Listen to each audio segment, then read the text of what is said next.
And I got that. And I know that I have a good self-confidence because I see people, you see what he's doing over there. What he's doing, that shows that he doesn't have high self-confidence. He's trying to draw people's attention to him and blah, blah, blah. Awe Genge, this is Mental Metals, hosted by Aseko Toto.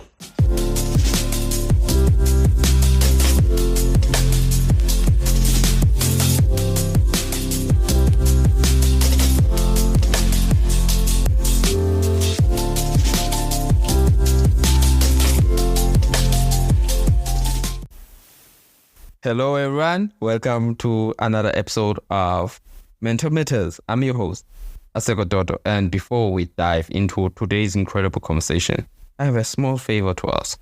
If you enjoy what you hear today, please take a moment to rate and review our podcast on Apple Podcasts, Spotify, or wherever you listen.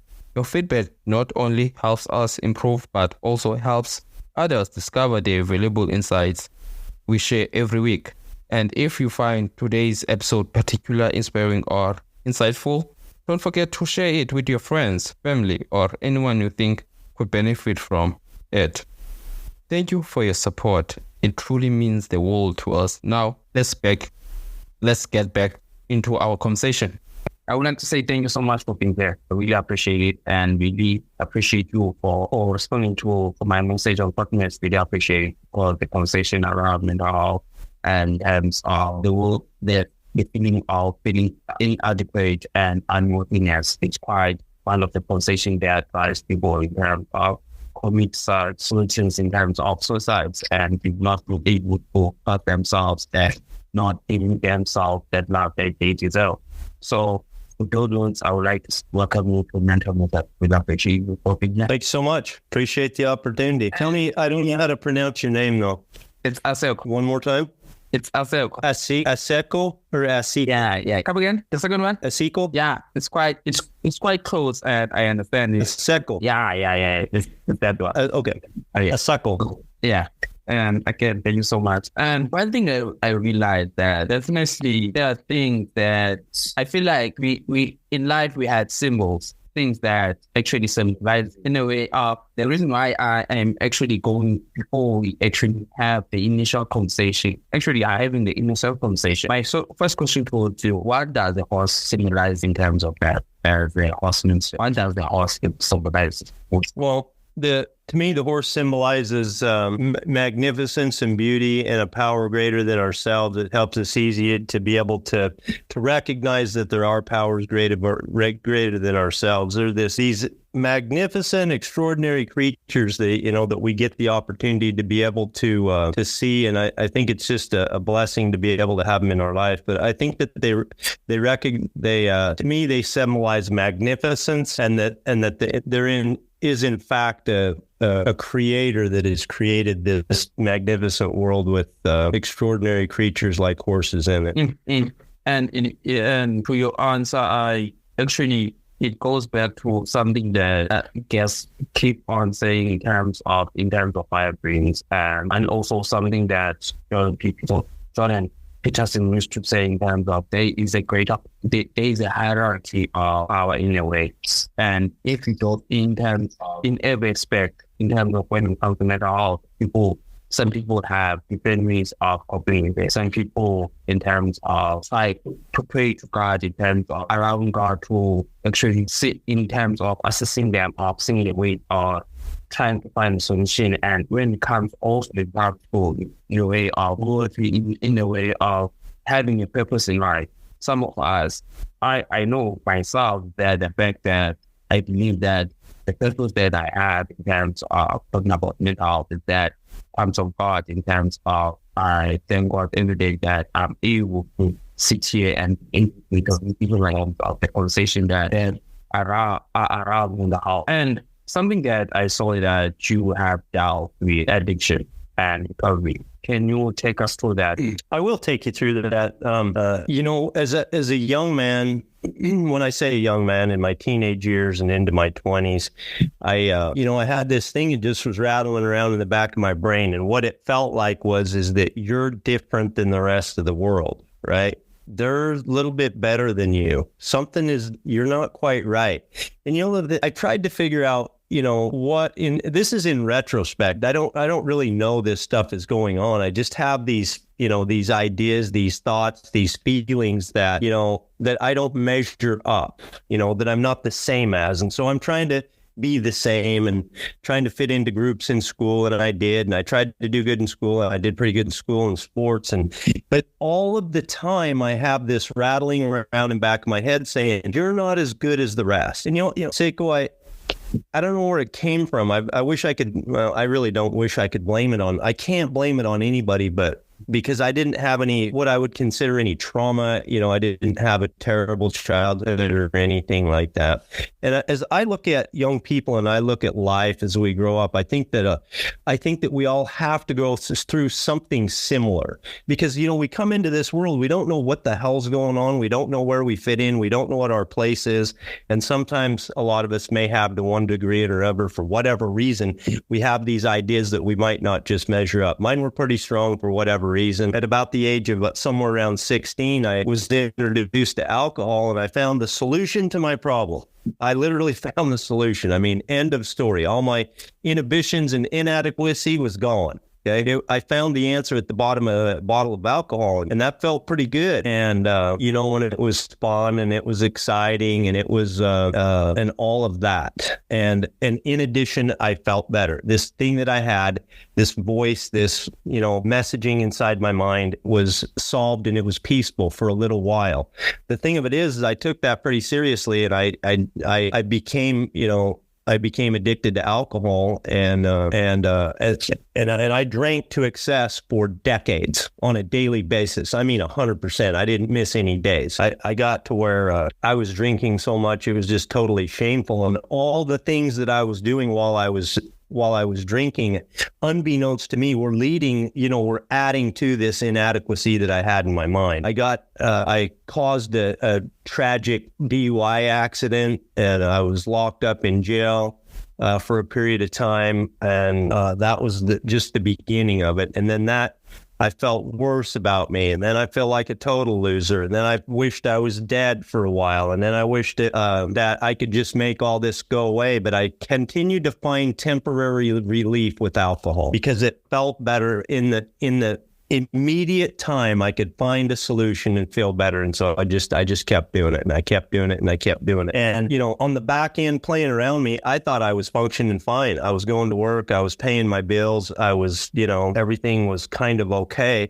But what I really didn't know was what the people around me could see. And the people around me could see, I think they were more aware of my trying to hide my alcohol, because that's what I was doing. I was drinking so much and so many hours per day that, you could hear it in my voice. You could see it in my actions. In the morning, I was physically addicted to where, I would wake up in the morning and I'd have a hard time writing anything just because I'd be shaking so much, and until I started drinking, and then things would calm down as far as my physical shaking and stuff like this, and slurring in my words and staying up late, my schedule and sleeping in and trying to get slow. And it was just what they could see. I didn't know how much they could see. And my relationships were just disintegrating slowly around me. My relationships with my daughter, my relationship with my daughter, with my parents, with my siblings, and most important, with my wife at the time, was just diminishing till eventually it ended, and she committed suicide. And it was a terrible day. And there was, and so, yeah, I didn't realize what was happening in my solution to find this answer. And the thing of it is I would wake up every morning and I would say, man, I got to stop this. I knew things were not good. I just didn't know to what extent that they were really not good.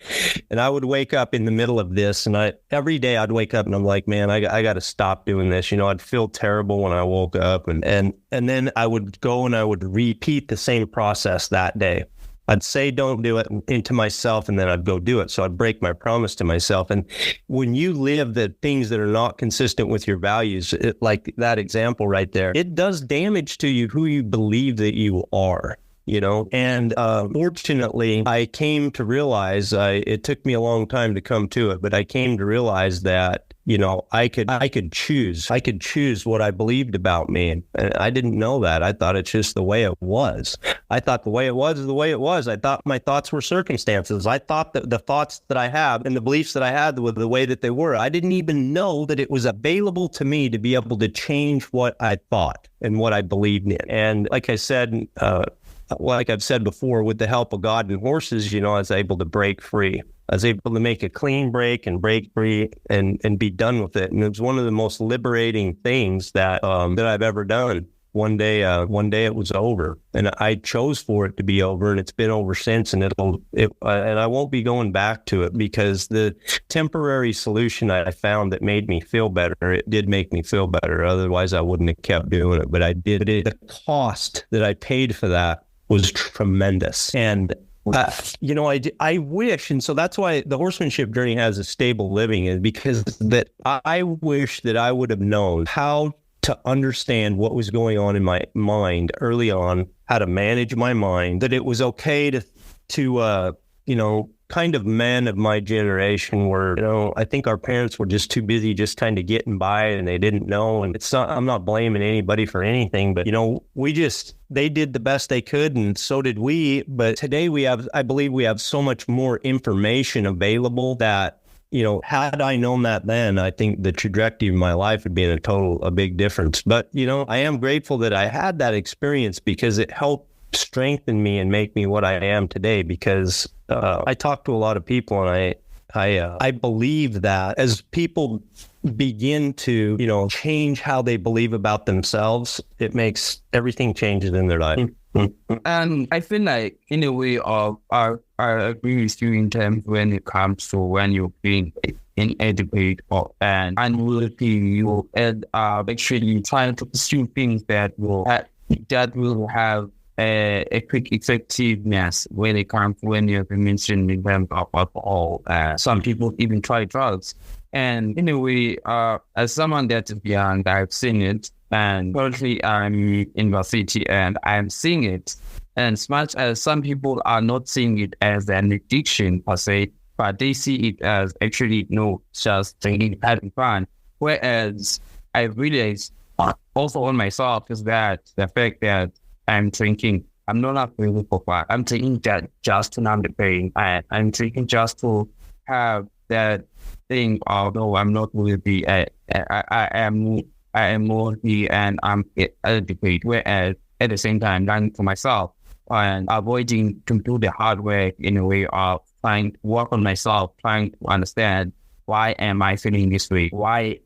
How can I change my perspective towards this thing and change in a way of, no, I am worthy. No, I'm adequate without using drugs, without using alcohol, without using anything that actually results in a quick fix. And definitely everything has its own consequences. And I feel like that's how we grow up. And another thing that I believe that our parents don't have enough information towards the conversation of feeling unworthy. And I also believe that definitely some of them actually felt that way, but they didn't talk about it because they felt like there would be one bad role model towards us.